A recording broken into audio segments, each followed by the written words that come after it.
Thank you for coming today. Welcome to AMFA's town hall meeting for the Alaska Hawaiian mechanics and related employees. My name is Brett Astrike. I am an aviation maintenance technician, an AMT, and have been in the industry for about 35 years. And I'm proudly served as the national president for the last 9 years. We are going to do our best today to address foremost issues you have raised during our station visits, and we have a couple of them. Namely, what is different about AMFA's structure as the craft-specific union?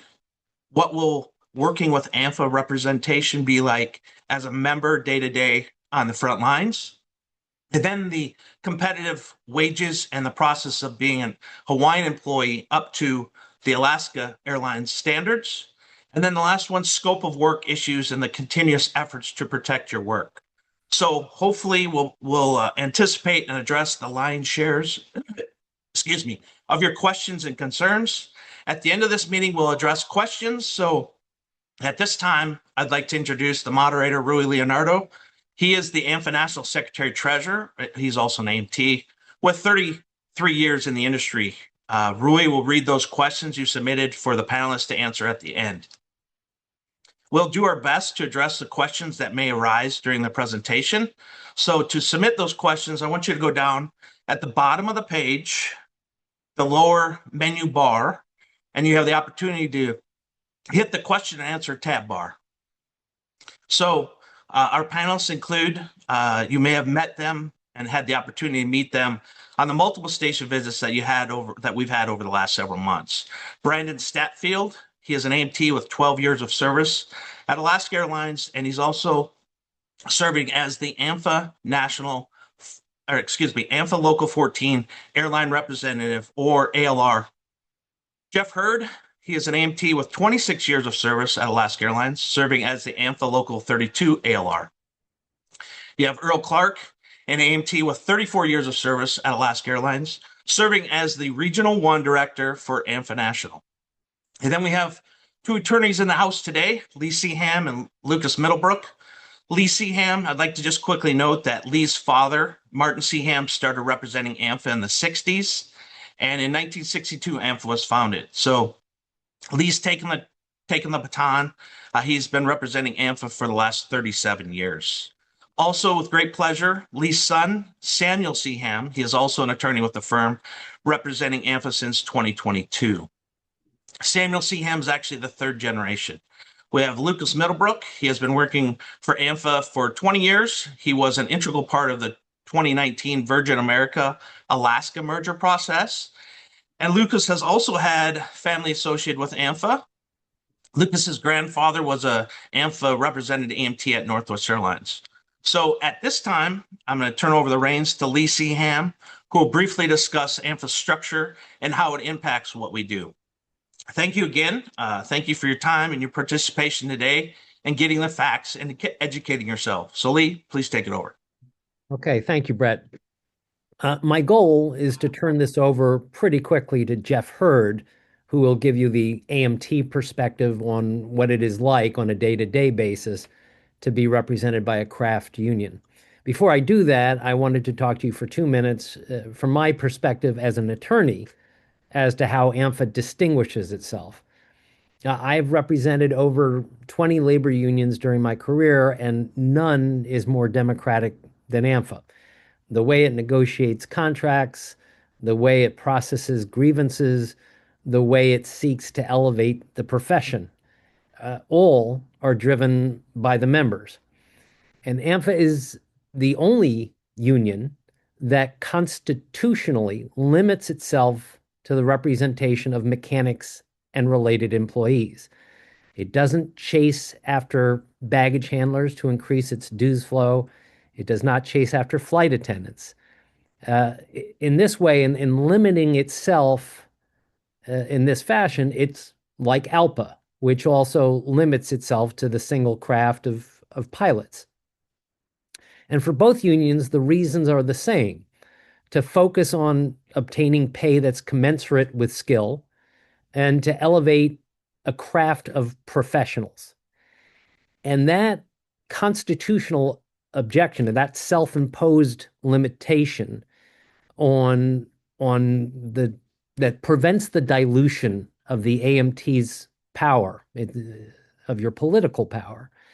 It informs everything AMFA does, so that when it comes to wages, AMFA is free to demand wages that are commensurate with skill and responsibility, the submission to drug testing and the FARs, that other work groups are not subject to, and demand more in recognition of those obligations. When it comes to scope, again, AMFA is not in a position where it's going to rob Peter to pay Paul. One of the things we confronted when we started working with the Air Canada mechanics is that they advised us that the IAM had traded away much of their work in exchange for getting raises for non-AMT positions. The concept of license premiums, that originated with AMFA, so that if someone goes out and invests the money and purchases all the tooling so that they can become an airframe and power plant licensed mechanic, that again, that represents an investment and a set of skills that puts them apart and entitles them to higher compensation through license premiums. And AMFA is the only union that I know of that invests to the extent it does in protecting AMTs even outside the workplace. And what I'm referring to is AMFA has financed over a dozen Air 21 whistleblower cases to prevent retaliation against AMTs who are exercising their license, sometimes in defiance of management that is demanding that the AMT cuts corners. And they also provide advice to AMTs who might be facing enforcement action from the FAA. All of AMFA's objectives, negotiating, grievances, defending the profession, are implemented by men and women who do what you do. So you never have to worry about divided loyalties or the singular focus on this craft of mechanics and related employees. And with that, I'll turn it over to Jeff Hurd, the local 32 airline representative, to give his ground level perspective on how AMFA works. Jeff? I'm here. Thank you, Lee. Thanks. So as I was introduced earlier, I'm Jeff Hurd. I'm the local 32 airline representative, ALR for short. After years of being represented by AMFA, I think many of us have taken for granted the democratic institutions we benefit from. Recently, I went to Honolulu and had a little wake-up call when my interactions with some of the local reps there. I talked about how things are done at AMFA, and frankly, I was astonished that they were astonished. So I wanted to run through the same discussion I had with the group in Honolulu. The local IAM representatives there repeatedly asked me questions about AMFA's democratic process. A rep was utterly astonished that we value each member's opinion, let alone any member's opinion, when it comes to negotiations. He asked me several times, "Do you really trust your members to make the right choice?" To which I responded, "Yes. AMFA is a member-led union where every member has a voice." To illustrate how democratic AMFA is, I clearly outlined the following facts regarding our negotiation process, AMFA's negotiation process. We have an open contract proposal submission process, which is open to all members. Those contract proposals are gathered, sorted, compiled into like proposals before being sent to the membership for ranking via a survey. The survey rankings are used to structure the negotiation process for each article that is on the table. We have open negotiations, which allow members to attend active negotiation sessions. Members are invited to voice their opinions when we go into a union caucus. Members are provided written updates on the negotiation sessions, usually within 24 hours following the close of the session.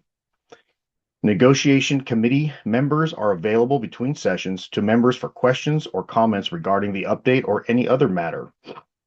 For the purpose of transparency, I did explain that sometimes during negotiations, executive sessions are requested by the company where the parties privately discuss sensitive matters. Those discussions are completely off the record, and CBA language is never negotiated in private. Any tentative collective bargaining agreement reached is sent to the membership for ratification following a roadshow and an education process. Any LOAs that would amend the agreement are also sent to the members for ratification. Further on that is, as an ALR, I'm a chief negotiator, I am actually negotiating my own contract, my own pay, my own benefits. I live under whatever contract I negotiate. The AMFA process works, and I'm really proud to be part of it.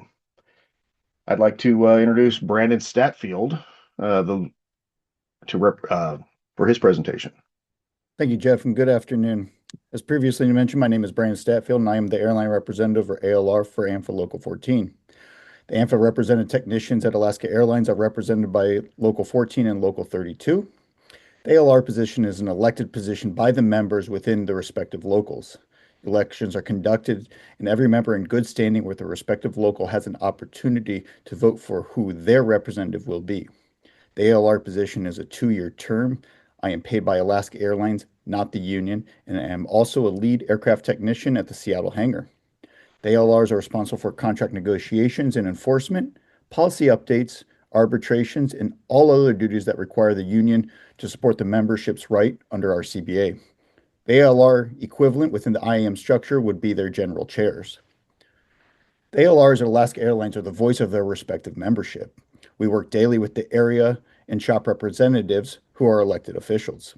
No position within AMFA is an appointed position. All are elected and voted upon by the membership. The shop representatives report directly to the ALR regarding grievances, CBA violations, policy issues and enforcement, and union representation. AMFA provides the shop representatives with a multi-day training course which allows the shop representatives to be educated on unionism, grievance filing, arbitrations, and how to represent the members when interacting with management. I provide my shop representatives with weekly talking points to address the memberships with their respective crew briefings. AMFA has open negotiations, as Jeff stated. The negotiating committee consists of the ALRs, various members of the NEC, which is the National Elected Council, and the AMFA legal and an economist.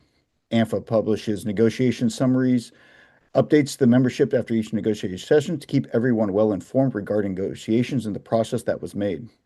Open negotiation sessions allow the members to get a first-hand experience with the union and the company on how the two negotiate the CBA. Nothing is hidden from the members. We are an open book. And as I mentioned previously, I am a lead at the Seattle hangar. I am your co-worker and would never negotiate any language into our CBA that I personally would not be willing to live under myself. I, along with my fellow members, abide by the same CBA. I'm a proud member of AMFA and am honored to represent the members at Local 14 as their airline representative. And I will now pass it back to Lucas to continue the discussion.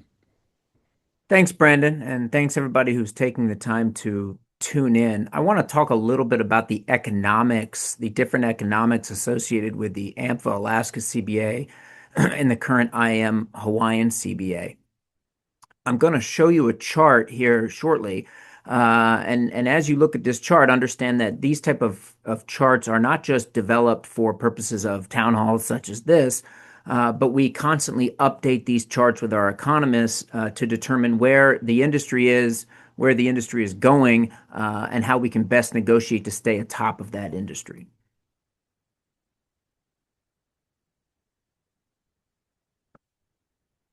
Okay, so what you're looking at here is an industry comparator chart. You can see at the top of the chart, it'll tell you what different colors represent different carriers within the industry. Also important for purposes of understanding the rates on this chart, these are what we refer to as the all-in top of scale rate. So this represents an up-to-date top of scale all-in wage comparison. And for purposes of this comparison, all-in includes base wages, license premiums, longevity, line premiums, and this is based on a day shift employee, and this is an AMT. So if you're looking at the chart, you'll see the dark green line towards the top of the chart, which we're looking at right here. This represents the current Alaska AMFA CBA. So you will see by the last year of this CBA, the Alaska AMT rates will again top the industry at $72.33 per hour. What's also important to point out here in the context of the Alaska AMFA CBA is if you look from left to right, you see the current top of scale all-in rate is $68.85 per hour. Now you can see with the anniversary date being October 17th every year of the CBA, we have these increases that you see are built into the agreement. It's important also to point out that these are minimum increases, so that the way the AMFA Alaska CBA is structured is every year on the anniversary date, the scale will be increased by a minimum of 2.5% off of the prior year's rates. Now, I say minimum because the Alaska CBA has a very unique provision we refer to as the wage review. And what that means is that every year prior to the 2.5% minimum, the company and the union is heavily assisted by its economist in this endeavor, they will review both the industry wages and the internal wages of other unionized groups at the Alaska property. So it's a two-part wage review. And the purpose of that wage review is so that the wages you see here with the dark green line, that they never stagnate or fail to keep pace with the industry or with the unionized groups at Alaska during the course of the contract or the CBA. And that's to prevent both wage stagnation and your place within the industry. The wage review provision is a provision that does not exist in the Hawaiian IAM CBA.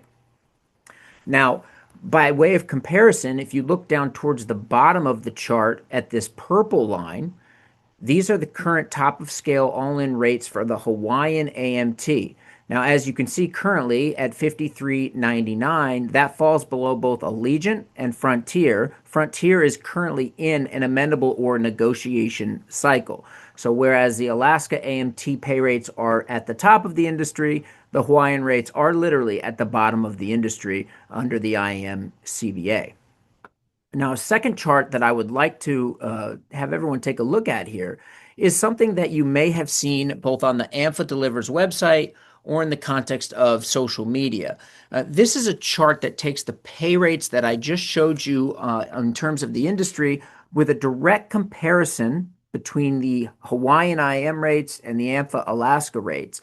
Now, the first block here focuses on an 8-year mechanic. And the reason it focuses on an 8-year mechanic is because at 8 years under both CBAs, that would reach you at top out or top of scale.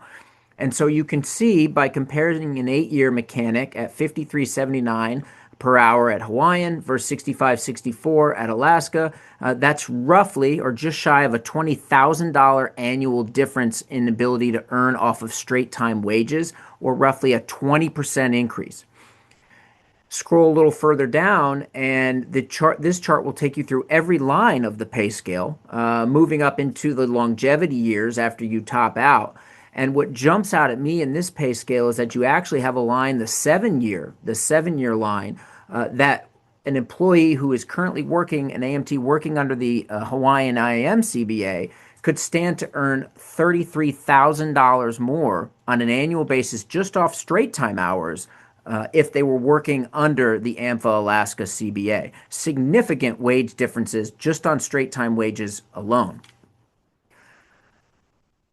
Before I pass it back to Lee to talk a little bit about NMB representation procedures, I want to just hit on a few other provisions that AMFA is proud to have negotiated in the context of the Alaska CBA. The one is the wage review that I mentioned, which happens on an annual basis to prevent wage stagnation or falling below the industry. The second one that actually is new in the context of this last CBA is an increase to the amount of money AMTs or other employees can earn on field trips. So trips when an AMT is required to travel away from their station in order to perform work for the company, that is now compensated at 1.75 times that mechanic's all-in rate from the minute they leave their station to the time they return to their station. And that includes time spent at a hotel if it is a multi-day stay. So you are on the clock the entire period at a 1.75 times rate, which allows members the ability to earn additionally above the straight time rates I took you through previously. The last piece of language that I'd like to talk about before I pass it back to Lee is something we refer to as the rising tides provision.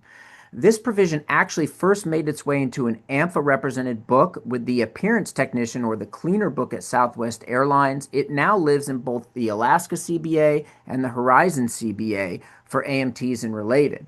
And what this provision does is if a company intends to hire an individual in a certain location above step 0 or 1, whichever is the first step on your respective pay scale, then anybody else in that classification who is not system-wide, who is not currently at the step wherein they hired the individual above the bottom step, those individuals immediately get lifted to that step and they can never go back on the pay scale. And the reason we call it the rising tides language is because a rising tides in this context truly does lift all boats. And it is a way, again, that we have pushed individual compensation higher in response to companies wanting only to pay higher rates in certain higher cost of living areas. And with that, I'll pass it back to Lee to talk a little bit about the NMB representation process. Thank you, Lucas. So we're going to address the single carrier process. It's a somewhat dry subject, so I'm going to be brief, but if you have any questions about the process at the end of this presentation, more than happy to answer them. So number one, all union representation issues in the airline industry are overseen by the National Mediation Board, or NMB. The NMB's rule is that for each craft or class or bargaining unit, there can only be one union per air carrier. So where there is an airline merger where two different unions represent the same craft or class at the two pre-merger carriers, the NMB controls the process for determining which union survives. Under the National Labor Relations Act, a union has a substantial amount of control over the scope of the bargaining unit it wants to represent.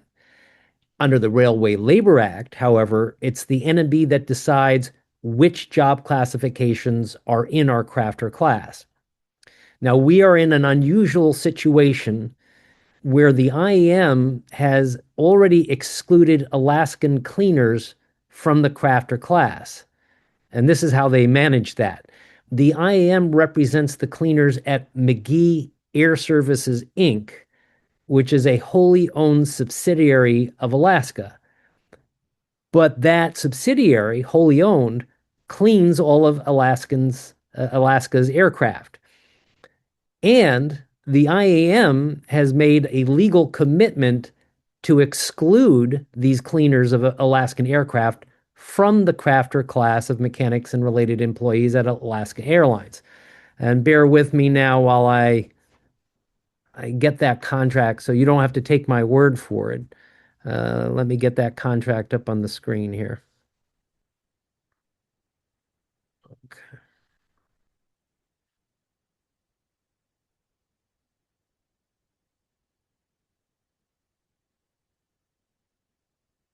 Okay. Is that showing, gentlemen? Yeah? Okay. So if you go, you see this is the agreement between McGee Air Services, Inc. and the IAM. If you go to Section 1 recognition, paragraph 2, it provides the company shall mean and be limited to McGee Air Services, Inc., a separate and distinct subsidiary of Alaska Airlines. The union agrees that it shall not argue that the company is a single transportation system with Alaska Airlines. The effect of this is to ensure that Alaskan cleaners are kept out of the group or kept out of our craft or class. Excuse me, stop share.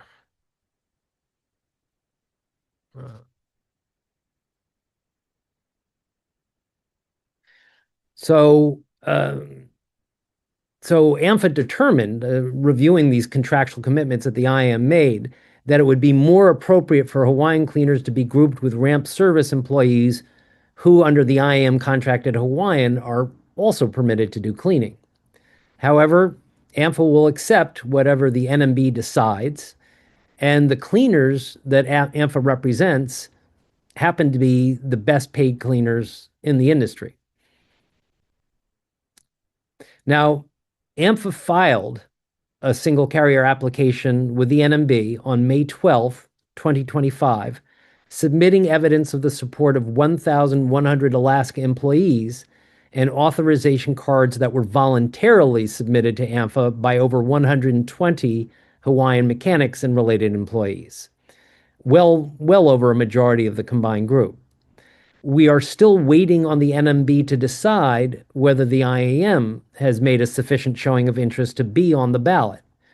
Now, we at AMFA operate on the assumption that the IAM will make that showing of interest, since it has spent a lot of dues money sending its organizers door to door to door, knocking and shoving cards under the noses of the people who answer that door. AMFA does not do that. The process has been delayed by the IAM repeatedly obtaining multi-week postponements for its submissions. The latest, and I believe it was the third IAM request, is that they have until December 2nd to respond to AMFA's submission of October 15 that supported the eligibility of 3 Alaska AMTs who were being challenged by the IAM. So that means the IAM has demanded, and that demand has been honored, unfortunately, 7 weeks to respond and possibly disfranchise 3 people. Now, the IAM has said in its flyers, and I know Lucas is going to address this, but one of the things that caught my attention in one of the recent IAM flyers,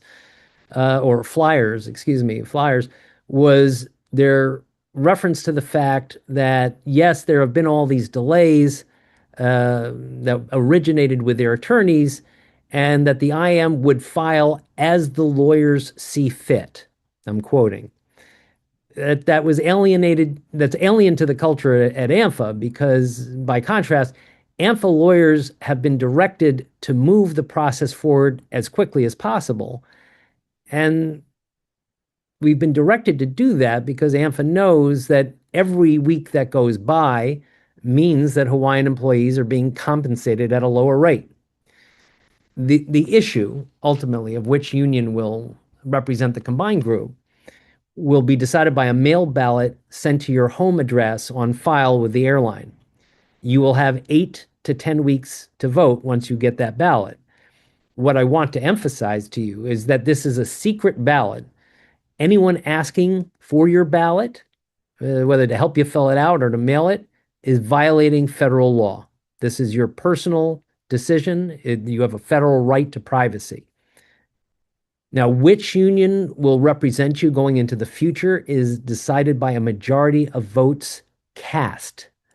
That means that even if the group is over 2,000 strong, which it is, if only 100 people vote, your fate could be decided by 51 ballots. So vote as if your life depends on it, because it does. I'll pass it back to Lucas, who's going to address issues, post-integration issues, including CBA continuity and seniority integration. Thank you, Lee. As Lee mentioned, as we proceed through the NMB representation process, and even after that process concludes, and we know which union will represent the post-merger group, the existing contracts, existing CBAs, they remain in full force and effect. And that is what Lee refers to when he talks about the CBA continuity. And that remains in place. Those 2 contracts remain in effect until the parties have negotiated an integrated seniority list and a joint or single collective bargaining agreement, often referred to as a JCBA. And so those 2 contracts remain in place until that happens, both through the NNB representation until seniority integration and a JCBA is negotiated. Now, with respect to that post-election process, the first step will be seniority integration. And as AMFA did when Alaska integrated Virgin America, as Brett mentioned at the outset in 2019, AMFA sat down with a merger committee or a seniority list integration committee.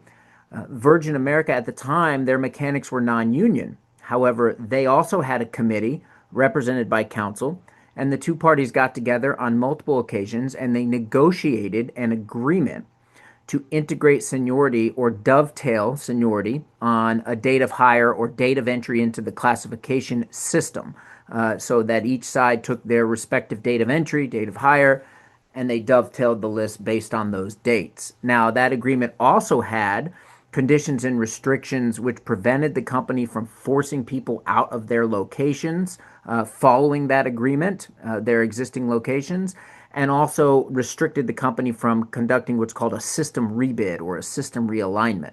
And so it was a dovetail, date of entry into your classification, with some conditions and restrictions to protect people's positions and locations, so people aren't forced out and having to uproot their families in that process. Now, it's also important to point out that each respective pre-merger group, because as Brett and others have mentioned, AMFA is a democratic union, each of those pre-merger groups had a chance to vote and ratify on that seniority list integration agreement before it went into effect and before the parties moved on to joint or single CBA negotiations. Following seniority integration, AMFA will sit down, prevails in the election, will sit down with Alaska Airlines at that point to start negotiating a joint collective bargaining agreement, or a JCBA. There'll be a lot of items discussed in those negotiations, as with any collective bargaining negotiations. But in terms of the goal, really it can be seen as threefold. One, as Lee mentioned, is to move the Hawaiian employees over to the Alaska wage rates, as we looked at, are significantly higher. And this also goes to the delays that have been requested time and time again in the NMB representation proceeding by the IAM, delays requested as recent as this week.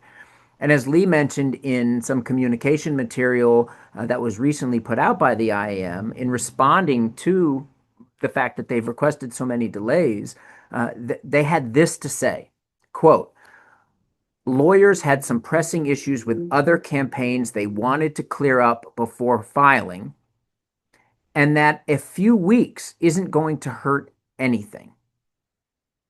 Well, when those weeks turn into months and could potentially turn into additional months, and we are looking at a discrepancy in compensation that we looked at on the second chart that I took you through, where some employees are potentially not earning $30,000 more a year, then yes, those delays do matter, and a few weeks do matter. And that's why, as Lee mentioned, AMFA has instructed us as attorneys not to delay this process and do everything in our power to continue to push the NMB representation process forward. So aligning those rates is a first goal. The second goal is to both protect and increase potential scope protection for work. And specifically, I want to talk about a few components related to scope, both in the Alaska and the Hawaiian IAM CBA. So there is a side letter in the back of the Hawaiian CBA referred to as Letter of Agreement Number 9, or what we refer to as LOA 9. LOA 9 has a very robust job protection piece, which reads verbatim, quote, "The company will not reduce in force, furlough, and or lay off any employees covered by the CBA at the date of ratification." And this includes restricting the company from forcing employees to move work locations. So not only does that provision protect against furloughs or layoffs, it also restricts the company's ability to push employees out of their existing work location. And that lives in Letter of Agreement Number 9 and lives through any amendable status quo period as well. Now, when it comes to scope of work under the Alaska CBA, AMFA currently owns all line maintenance work at all of its stations in Alaska, in the Alaska system. That's also protected not only by operation of Article 2, but LOA 9 again specifically says, quote, "The company will not contract out any scheduled line maintenance work currently performed by employees." Now, in addition to that, in the last negotiation cycle, as part of another letter of agreement number 15, AMFA picked up additional protected work, specific work, which includes all current and future LEAP, LEAP fuel nozzles, quick engine change or QEC buildups, and main landing gear changes are all now protected work belonging to AMFA. So AMFA, as part of any joint CBA negotiations, will bargain to protect the existing work that lives at Hawaiian. And there are some effective scope clauses in the Hawaiian IAM CBA. However, AMFA would like to improve upon what's referred to as the loophole language currently existing in the Hawaiian CBA in its scope clause, which allows Hawaiian to contract out the work necessary to operate and service aircraft at any station away from the state of Hawaii. So while it's important to protect that work that's in Hawaii currently and continue that on going forward, it's also important to try to expand that work in a manner that AMFA at Alaska has done, protecting all their line maintenance at all of the stations within the mainland as well. And finally, obviously, a goal is in any joint CBA negotiation is to improve upon the terms and conditions generally, to look at both CBAs and determine which one provides better benefits in terms of conditions for the employees, and aim to increase those benefits and that compensation for everybody as a combined group to not only take you, but to stay at the top of that industry and continue to push the industry further in terms of being a benchmark for AMTs and related. Thank you, and I will give it back to our moderator, Mr. Rui Leonardo, to see if we have any questions. First of all, we'll try to answer as many questions as we can, and if we're given the time limits and stuff, and we'll follow up with the questions too that we did not get to. So we'll always do a follow-up. And then through our station visits, we got asked a lot. The panelists here that were traveling asked a lot of great questions, and I'll ask, which I will ask for the panelists to answer. So we'll just start off here with number one is how does AMFA plan to attack seniority integration? Lucas, do you want to take that, or I can maybe I give a sort of a global view of McCaskill Bond and Allegheny Mohawk, and then you come in with Virgin. Does that sound appropriate? Sure. All right. All right. So the whole concept of seniority integration, there's some history to this going back to pre-deregulation and going back to the 70s, where all mergers were overseen by an agency which has since been abolished, the Civil Aeronautics Board. And they would render decisions in the context of mergers and address how the seniority should be integrated. And the seminal decision, you may have heard of this in the past, was a decision called Allegheny Mohawk. And the Allegheny Mohawk, that's when Allegheny and Mohawk merged. In the appendix to that decision, there were guidelines or requirements in terms of how seniority integration should proceed. And the two key paragraphs were paragraph 3 and paragraph 13. Paragraph 3 provides that the two parties, the delegates from the two groups, should get together and negotiate in good faith to see if they could come to a mutual agreement as to how the two bodies should be integrated. And 13 provides that if through the good faith negotiating process that no agreement is reached, then the issue is submitted to a neutral arbitrator appointed by the National Mediation Board, and that individual will take into consideration all the factors that he deems appropriate and render an equitable decision. For all intents and purposes, that arbitrator's decision, if you get that far, is final and binding. And what that arbitrator might look at are traditional concepts of respecting date of hire seniority, or a modification of date of hire seniority would be a date of entry into the classification, such as AMT, and other factors that have been considered with greater and greater weight would be what are the respective economic forecasts for the two airlines, and therefore what are the fair and just expectations of the individuals that existed pre-merger in terms of their career progression. Now, seniority integration processes also very frequently incorporate an overlay of what we call conditions and restrictions. So at the end of the day, you may have a list that integrates by date of hire or by some variation thereof, but there may be restrictions on the exercise of that seniority that would displace people from their current stations. For example, when it comes to pilots, there may be reservations of certain equipment. So, for example, when US Airways and America West integrated, the East pilots, the US Airways pilots, had a preference for some of the wide bodies that they brought into the joint operation, and otherwise integration proceeded in disregard of date of hire seniority. So that's the concept of Allegheny Mohawk. That that process has been codified by the United States Congress through an enactment referred to as the McCaskill-Bond Amendment. So McCaskill and Bond are two senators who sponsored the federalization of the seniority integration process, and that came in the aftermath of the merger between TWA and American Airlines. And technically, that was a purchase of assets. The TWA was in bankruptcy, and the American airline unions prevailed on American to demand of the TWA that the TWA unions sacrifice their Allegheny Mohawk protections in the bankruptcy proceeding. So they agreed to do that, and then by and large, the mechanics and the pilots and the flight attendants at TWA got stapled to the bottom of the American list.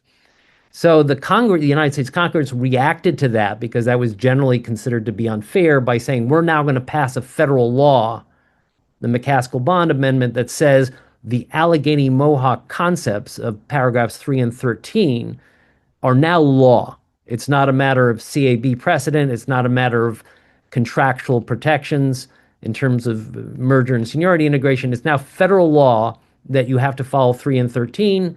And what does that mean? That the two parties get together and negotiate in good faith, and that if an agreement can't be reached, then you go to arbitration. AMFA, in the mergers in which it's been involved, has always been able to reach an agreement with the parties on the other side. There are many instances of very bitter seniority integration processes between pilots. But AMFA and Lucas, this is where I'll turn to Lucas and ask him to address this in greater detail. But AMFA, in its seniority integration at Alaska, has always pursued the concept of date of hire, and sometimes introduced elements so people are protected where they are now, so that no one has to sell their house, no one has to pull their kids out of school. And that was the process that was followed when Alaska and Virgin merged. So, Lucas, I know you were directly involved in that. Perhaps you can add some details. Yeah, sure. Thanks, Lee. And that is the process that we followed with the Virgin integration with respect to seniority integration. As I mentioned previously, each pre-merger group had their own merger committee. And even though the Virgin group was not unionized at the time of that integration, they had their own committee, they had their own labor council in those negotiations. And through multiple negotiation sessions, the parties reached an agreement between the two sides. And the agreement was based on each pre-merger employee's date of entry into the classification. And those were broken down by classification. There was obviously also an integration with respect to your company seniority that governs a few different issues under the respective contract. And then what happened was, once a tentative agreement was reached between the two parties that was based on date of entry into the classification or a dovetail approach, there was also a provision, as Lee mentioned just a moment ago, there was a provision in that seniority integration agreement that restricted the company from involuntarily forcing anybody out of their position or location. And it also restricted the company from conducting what's called a system realignment or a system rebid based on the integrated seniority list. So as Lee mentioned, people weren't getting pushed out of their existing locations, forced to move, things of that nature. Now, as I mentioned again at the outset of the presentation, based on AMFA's democratic principles, these agreements, this agreement between the Virgin Committee and the Alaska Committee, in order for it to take effect and the parties be able to move on to joint collective bargaining agreement negotiations, each pre-merger group, meaning the Alaska employees and the Virgin employees, had to ratify that seniority integration agreement separately. So each group got their own democratic vote. And again, the decision is in the hands of the employees that are going to be governed by these agreements as to whether or not they want to take it and move forward with joint collective bargaining negotiation. And that is how the Virgin Alaska integration was effectuated on a date of hire dovetail basis with conditions and restrictions to protect people in their existing stations, then voted upon by each respective group. All right. Okay, we're just going to keep moving down here because we're running short on time, and we're just trying to keep this to an hour just because there's a lot of everybody's got stuff to do. Got another one here. It's going to be for Earl, for the panelist Earl Clark. It says the IAM said that AMFA agreed to farming out heavy checks in 2004. Can you expand or comment on that?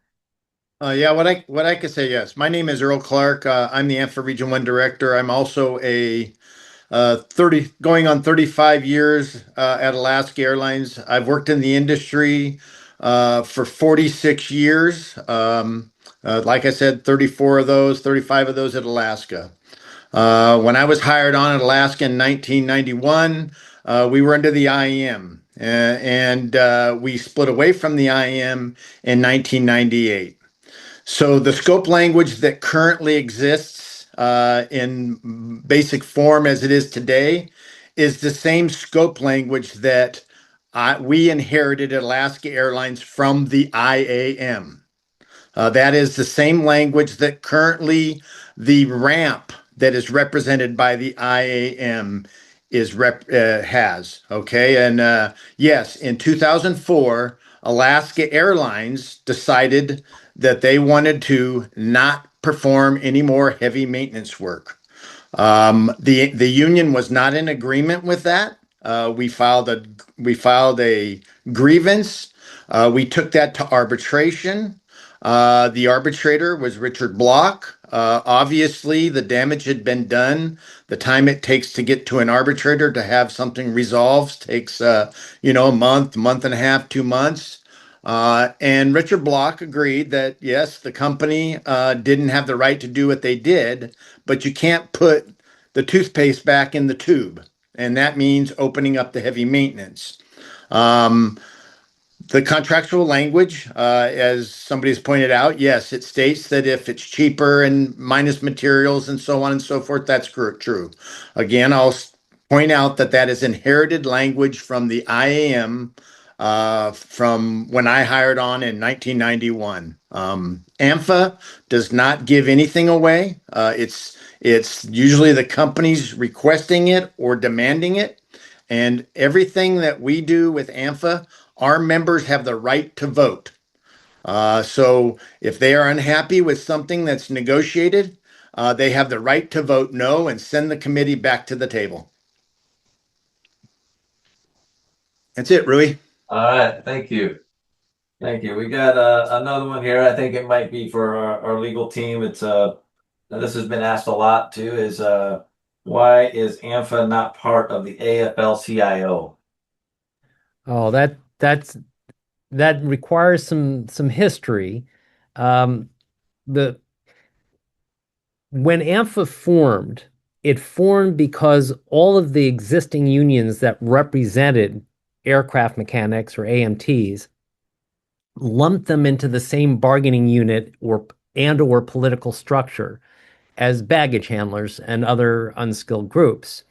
So what resulted was a homogenization of wages that that all employees, regardless of their skill, were being topped out at more or less the same level. And increasingly, the aircraft mechanics felt that this is unfair, that our skill is being exploited for a higher generalized compensation, but we're not receiving that additional compensation.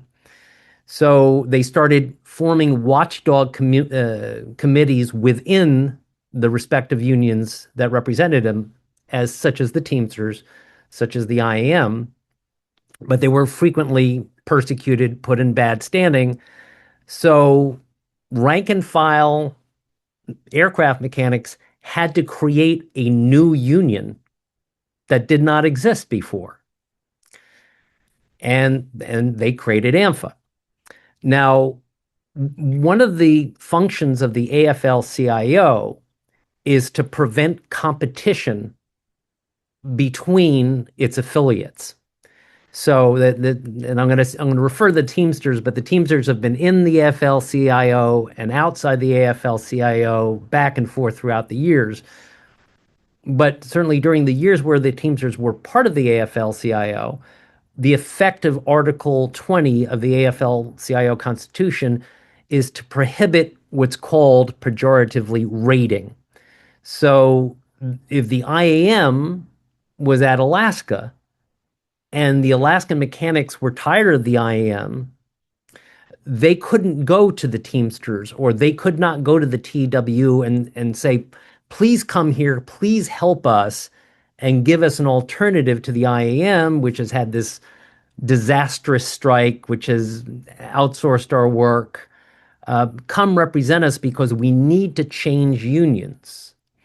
The AFL-CIO prohibits that.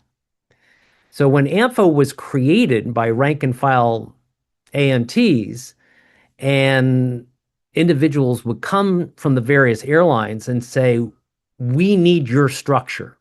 We need a structure that only represents mechanics and related employees. If AMFA were part of the AFL-CIO, AMFA would not be able to respond to that request. Now, the term raiding is pejorative. It sounds like you're doing a bad thing. And in effect, AMFA does not raid other airlines. AMFA creates a structure that's democratic and oriented towards a single craft or class, just like ALPA. And if mechanics at an airline are interested, AMFA always said, you have to come to us with the authorization cards. We are not going to come and spend our current members' dues money to try to organize you. You have to show us that you're so dissatisfied with your current union that you have this overwhelming support. The most recent example of that is Air Canada, where 2,000 aircraft mechanics were told, not only do you have to send us the authorization cards, but because there's going to be litigation with the IAM to create a craft-specific union, we're not going to move forward until each one of you kicks in $25. And the reason AMFA does that is because we don't want to spend our current members' money for prospective members whom we do not represent yet. That the prospective members have to show that they have skin in the game. And lo and behold, within 30 days, there's $50,000 collected from desperate IAM represented mechanics who want to get out and join AMFA. If AMFA were a member of the AFL-CIO, we would not be able to respond to these desperate mechanics at other airlines that are seeking other representation, because the AFL-CIO prohibits that discrimination. Prohibits that competition. In some contexts, it's defensible. You could say, well, we want unions spending their resources not on fighting amongst each other, but in confronting the company. But AMFA confronts a unique situation where the history of the airline industry has been suppressing the skilled employees within the technical group. And the only way to address that inequity, that failure to pay people commensurate with their skill, was by going outside of the AFL-CIO. So thank you. I always like to give the full history, so thank you for your patience in receiving that answer. We're gonna one of them that's a big hot question. Either Brandon or Jeff or Earl could answer this one. As far as can you guys please expand on the Alaska Airlines and Hawaiian Airlines healthcare, the differences? Because that's been a big question at the station visits. I think I could take that one, Rui. Okay. So for everybody's knowledge here, Alaska Airlines provides everybody at Alaska Airlines the same options in the sense of its health care, including the IAM under the stores and ramp and the CSAs. We all have a 80-20 split in the sense of the cost, with three different plans being offered. Obviously, an HMO or like a Kaiser, a PPO, which is an open type of where you go find your doctors and so on, and a high deductible, which we call a consumer choice PPO. We all have that at Alaska Airlines. It's an 80-20 split. And the IAM makes this argument that they could negotiate a much better health care plan for everyone. Well, they do negotiate. They do negotiate for cops, and they do negotiate for the stores and ramp, and they are under the same plan as we are.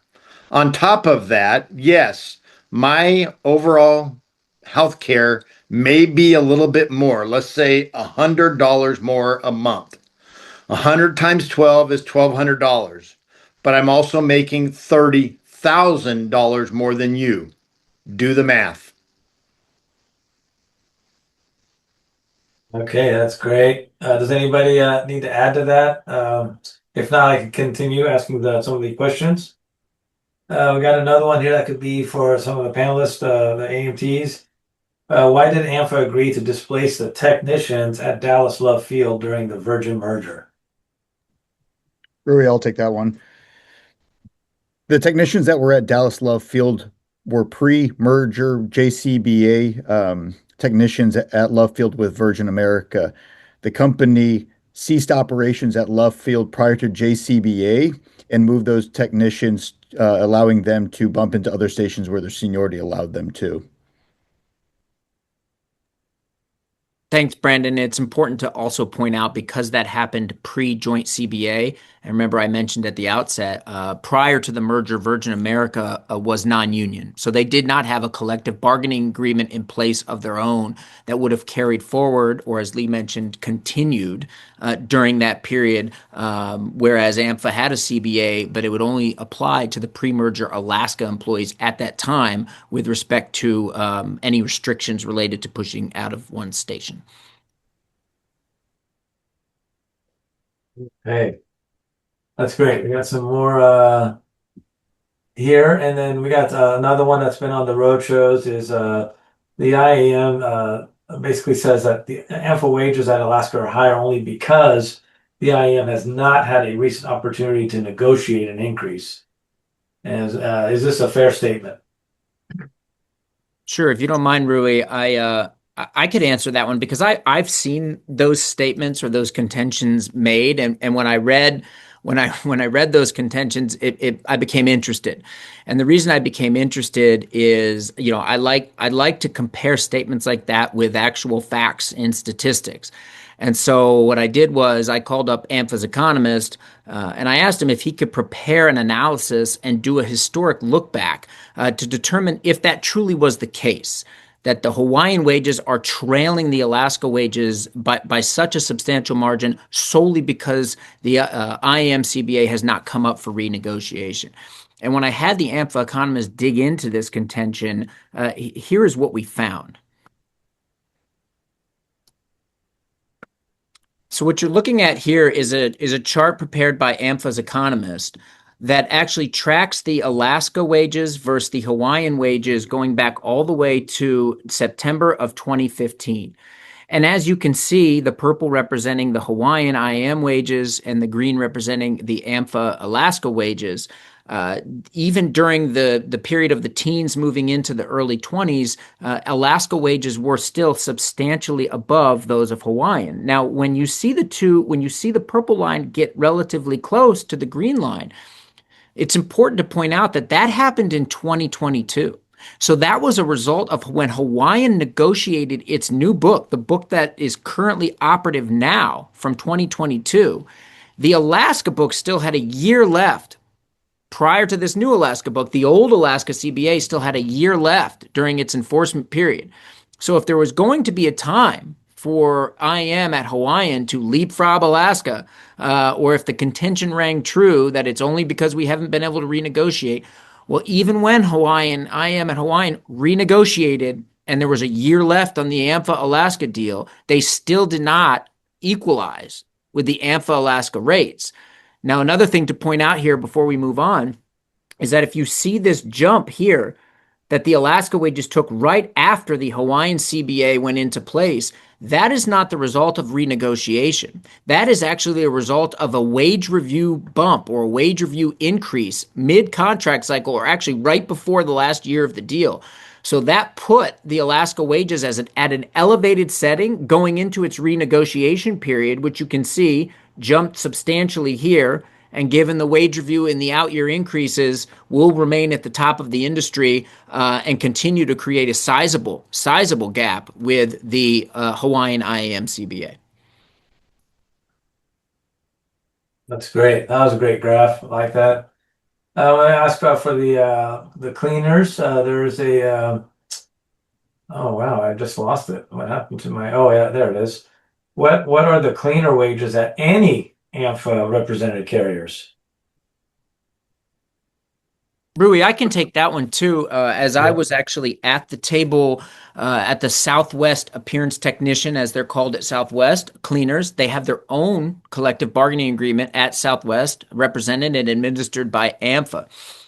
And so, given that there's been discussion with respect to cleaner wages, I again asked the economist, AMFA's economist, to look into this so we could provide some actual detail and some data. Because just like when we go into negotiations, we need to base those negotiations on facts and industry data, so that we know what target we're shooting for, or better yet, which target we seek to exceed. So I want to show you one more chart that we can look at. What you're looking at here are cleaner wages, both at Southwest, Alaska, and here at the bottom in purple, again, represented at the IAM Hawaiian CBA. So the Southwest cleaners, represented by AMFA, are the highest paid cleaners in the airline industry. And you'll see their rates are at $34.74. That's top of scale, all in, obviously, straight time. And the reason that it flatlines here is because that book comes up for renegotiation in 2027, but it's got a 1-year early opener, so most likely will start to be renegotiated next year in 2026. Now, you may be asking yourself, I didn't think the AMFA at Alaska represented any cleaners. Well, that is true. There are no employees in the fleet service classification. That classification in the Alaska AMFA book does still exist. And every time AMFA goes to the negotiating table to negotiate rates and other conditions, it continues to negotiate that fleet service pay scale higher. So there is actually a pay scale in the Alaska AMFA CBA that covers fleet service or cleaner work. That pay scale is actually just below the top of industry Southwest cleaner pay rates, and well above the pay rates that you see here down here below from Hawaiian at IAM. And what's interesting, if you extrapolate that out, if the Hawaiian cleaners that you see in this purple line, if they were to adopt the rates that exist in the fleet service scale under the AMFA Alaska book, they would on average, see an increase of $14,000 per year in their compensation just by moving over to a scale that currently is not populated at all under the AMFA book at Alaska. You're welcome. I think Earl's got his hand up. Earl, do you want to add something to Yeah, I this? just want to add that, what Lucas talked about was what Fleet Services, we do represent what we call tech helpers within the Alaska Agreement, which are actually aircraft maintenance cleaners, but we call them technician helpers. So I just want to clarify that. Okay, I got a couple here. It says, am I hearing this correctly that job seniority merge negotiation will be separate from the JCBA negotiations?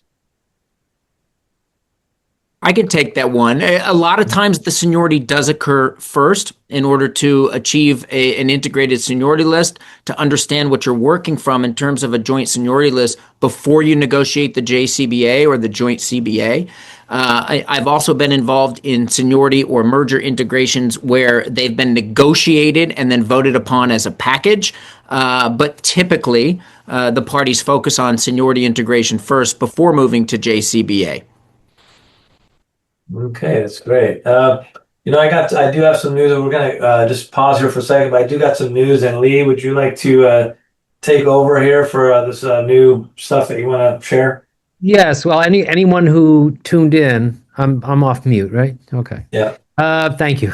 So anyone who's listening now is going to get some news that's really hot off the press.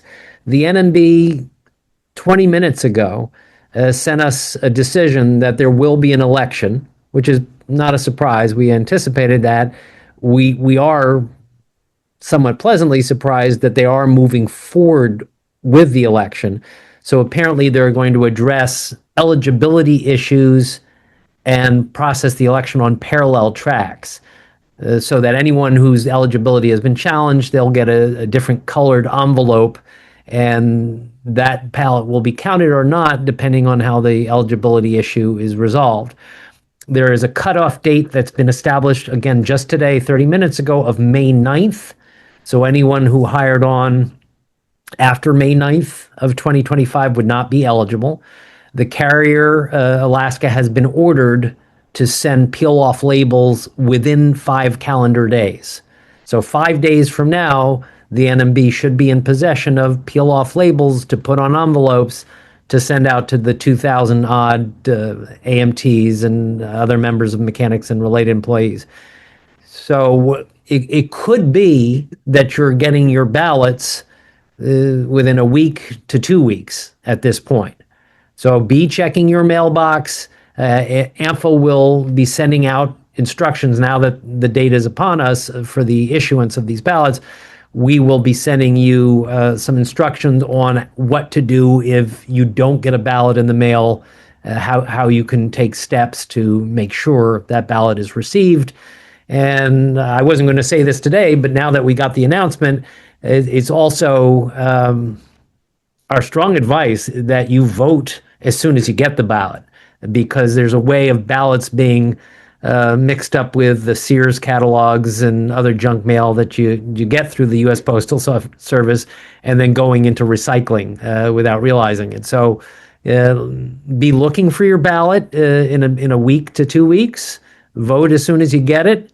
And if you have any problems, let us know, and we'll give you instructions on how you can recoup your ballot if you never received one. Thanks. All right. Well, thank you, Lee, for that great breaking news. And then with this, it's we're getting close to the hour, and I know a lot of folks are getting ready for work and doing other things. I'm just gonna leave it open if there's anything else we could. If we didn't get to your question, we will answer it. And as Lee says, this is the most important time as a secretary for AMFA National. Please do vote. And if you didn't get your ballot, reach out to a representative, because this is not an AMFA election. It's an NNB run election, and there's different processes to get duplicate ballots sent out to you. So please reach out to somebody that is in your local representative to get these questions answered for you. Let's see if we got any more. Okay, we've got one here. Is the IEM said that AMFA did agree to farm out heavy checks in 2004. Can anyone comment on that? Any of the panelists comment on that? Yeah, Rui, I can take that one also. Just so everybody knows, I'm Earl Clark. I'm the Region 1 Director. I've been with Alaska Airlines for 34 going on 35 years. I was affected by the company's decision in 2004. I've also been in the industry for 46 years. So very versed in the industry, my family, my father, my dad, and so on. So in the sense of the scope language, understand that AMFA did not agree, never agreed to allow the company to farm out any of our work. The language that we currently have, and we've had since we took over from the IM in 1998, is language within our book that we inherited from the IM. It's exactly the same language that currently is in the Alaska IM ramp and stores book. And if you are familiar, not long after Alaska Airlines decided to farm out its heavy maintenance, Alaska decided to farm out its ramp service work everywhere south of Alaska. So the language is the same. I hope you guys hear that it isn't AMFA, it isn't the IM. I hope you hear this now. It's the carrier that bought Hawaiian. It's Alaska. Alaska made that decision. In the meantime, once that was done, we instituted the job protections within LOA number 9. And every year since then, we negotiate that and we renegotiate the LOA 9 that protects everybody on property and the work that we perform. Great. Thank you, Earl. Thank you, folks, for coming on. Hopefully you enjoy the rest of your week and you guys have a happy Thanksgiving.